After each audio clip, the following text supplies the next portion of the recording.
बंदो सतगुरु चरण को, करूं सो प्रेम प्रणाम। अशुभ हरन मंगल करन, धनि श्री देव चंद्र जी नाम। श्री प्राणनाथ निज मोहिपति, श्री मिहिराज सुनाम। तेज कुंवरी श्यामा युगल को, पल पल करूं प्रणाम। पिया जी को पल पल करूं प्रणाम। प्रणाम जी। दिल अर्श कैया यही वास्ते, पर्दा कैया जहूर। इसी वास्ते दिल को अर्श कह दिया। दिल अर्श है, पर्दा कैया जरूर। और दिल में जो माया का पर्दा है वो भी जरूर प्रकट है, कि माया का पर्दा भी है, डालता है माया। माया पर्दा डाल देती है, वियोग कर देती है, बुला देती है कुछ समय के लिए। पर्दा कैया जरूर। दो दिल के बीच में जो दिल देखे कर सवूर। यदि हम सवूर करके देखें, चिंतन करके देखें, ब्रह्मवाणी के माध्यम से विचार करके देखें, बस ये माया के कारण ही दोनों दिल के बीच में अंतर है। वरना राज्य के दिल में और रूह के दिल में कोई अंतर नहीं। अगर माया हटा दे तो राज्य का दिल और रूह का दिल एक है। फिर उसमें और राज्य में के दिल में कोई फर्क नहीं, कोई अंतर नहीं है। थक छाती निपट नजीक है, सैरक से नजीक कही। अब राज्य की जो छाती है, वक्षस्थल है, वो निश्चित रूप से आत्मा के बहुत नजदीक है। थक नजीक सैरक से, आड़ो पटना द्वार। खोली आंखें समझ की, देखती ना देखें भरता। सिंधी में चौपाई है ना, कि राजी जो है वो हमारी श्वास की नली से नजदीक है। राजी ने ज्ञान दृष्टि से आंखें खोल दी, फिर भी रूह देख नहीं पा रही है। तो ऐसा क्यों? जब राजी ने ज्ञान से दृष्टि खोल दी है, ज्ञान दृष्टि से, फिर वो अपने आत्म में प्रेम लेकर के उसे क्यों नहीं देख पाती? कहते हक छाती, राज्य का वक्षस्थल आत्मा के बहुत ही निकट है। जैसे सैरक से नजीक, जैसे प्राणों की नली वो क्या है, श्वास, यानी कि श्वास की नली के बहुत निकट है। हक सहूर किए बिना, आड़ी अंतर तो रही। अब अंतर क्या है, ये रुकावट क्या है? क्योंकि हक सहूर नहीं किया। हक सहूर क्या है? चिंतन करना, चितवनी करना।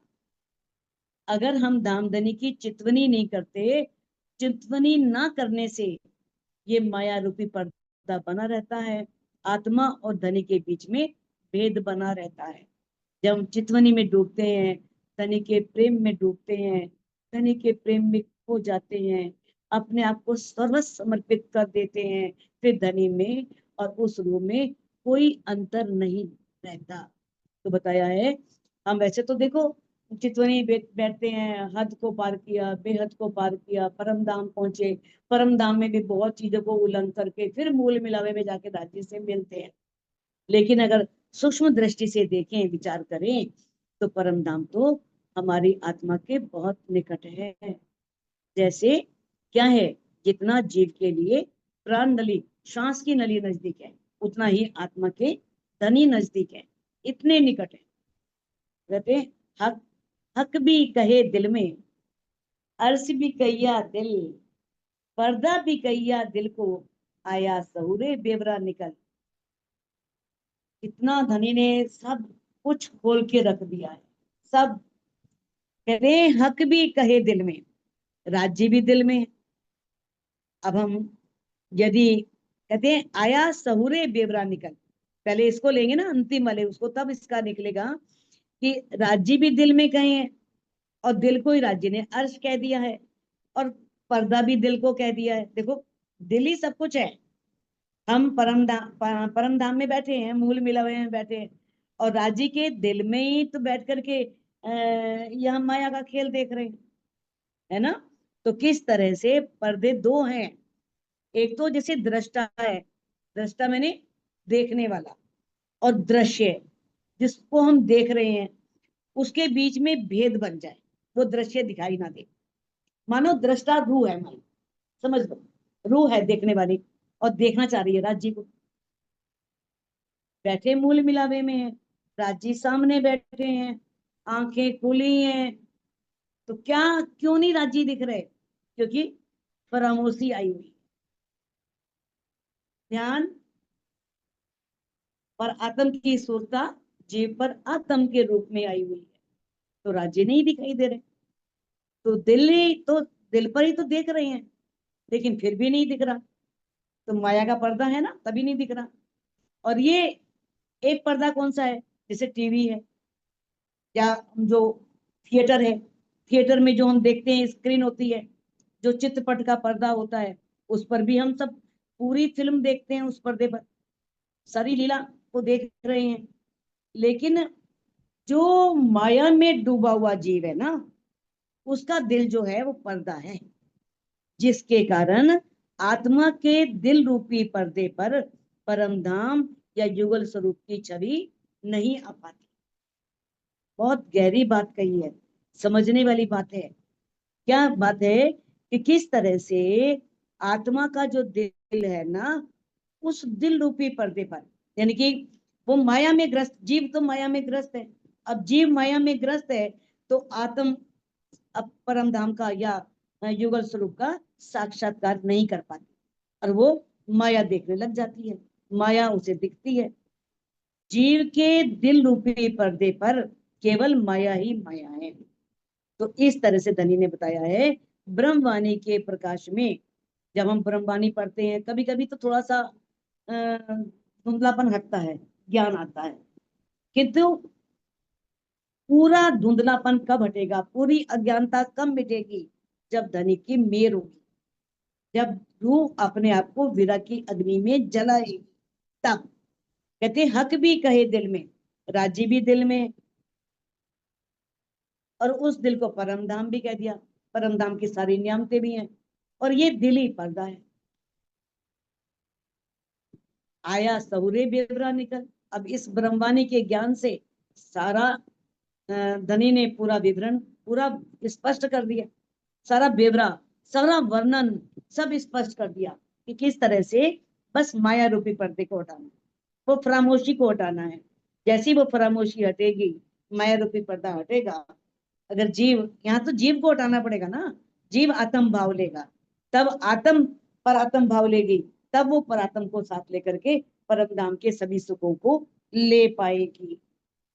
जो पीठ दीजे ब्रह्मांड को, हुआ निस दिन हक सहूर। अब मामती जी कह रहे हैं, यदि हम इस ब्रह्मांड को पीठ दे दें, तो रात दिन धनी का दीदार कर सकते हैं चितवन के माध्यम से। तब पर्दा उड़िया फरामोश का, जब ये फरामोशी का पर्दा हट जाएगा, जब ये माया का आवरण हट जाएगा, बका अर्स हक सहो, फिर अखंड परमधाम राज्य हजू सामने उपस्थित होंगे, सामने दिखाई देंगे। कहने का भाव यह है, हमें महामती जी बता रहे हैं कि ये बिल्कुल स्पष्ट है कि माया के बंधनों को काटना होगा, अपनी आत्मा को जागृत करने के लिए माया के बंधनों को, यही वास्तविक मार्ग है, माया के बंधनों को काटना। चितवनी, चितवनी में डूबो और माया के बंधनों को दूर करो। तो इस तरह से जो सहूर शब्द है, इसके कई अर्थ हैं, चितवनी भी है, चिंतन भी है, आत्म मंथन भी है, और इसकी अर्थ सहूर करना, वार्ता करना, बातचीत करना, ये भी है।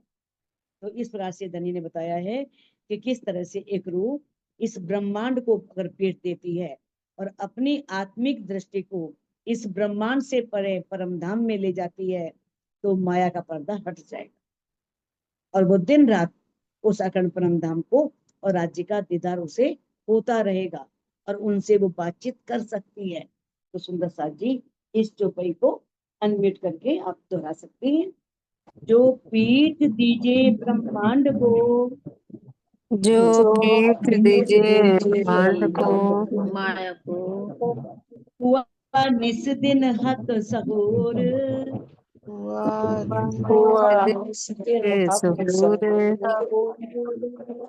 तब पर्दा उड़िया खामोश का, तब पर्दा उड़िया खरामोश का, बका अर्स हक हजूर, बका हर्ष बका हक हर्ष हजूर।